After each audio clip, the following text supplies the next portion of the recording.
সারা দেশে আজ শুরু হয়েছে এসএসসি পরীক্ষা। সারা দেশে 2024 সালের উচ্চ মাধ্যমিক সার্টিফিকেটের এইচএসসি সমমানের পরীক্ষা শুরু হয়েছে আজ। দেশের বিভিন্ন অঞ্চলে বৃষ্টির কারণে কেন্দ্রে পৌঁছাতে দুর্ভোগ পোহাতে হয়েছে শিক্ষার্থীদের। এ কারণে বৃষ্টির সময় পরীক্ষা নেওয়ার ক্ষেত্রে কিছু জরুরি নির্দেশনা দিয়েছে ঢাকা মাধ্যমিক ও উচ্চ মাধ্যমিক শিক্ষা বোর্ড।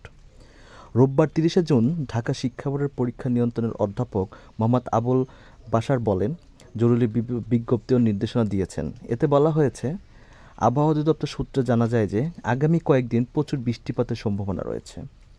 পরীক্ষার দিনগুলোতে বৃষ্টি থাকলে প্রয়োজনে নির্দিষ্ট সময়ের আগে কেন্দ্রের মূল ফটক খুলে দেওয়া হবে। এতে আরও বলা হয়েছে, অনিবার্য কারণে কোনো কেন্দ্রের পরীক্ষা শুরু করতে আধা ঘন্টা কিংবা 1 ঘন্টা দেরি হলে জরুরি পরিস্থিতি বিবেচনায় সেই আধা ঘন্টা বা 1 ঘন্টা নির্দিষ্ট সময়ের পর যোগ করে দেওয়া হবে।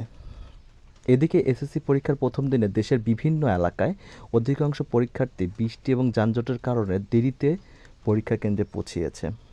বেশিরভাগ শিক্ষার্থী ভেজা শরীরে 3 ঘন্টা পরীক্ষায় অংশগ্রহণ নিয়েছে।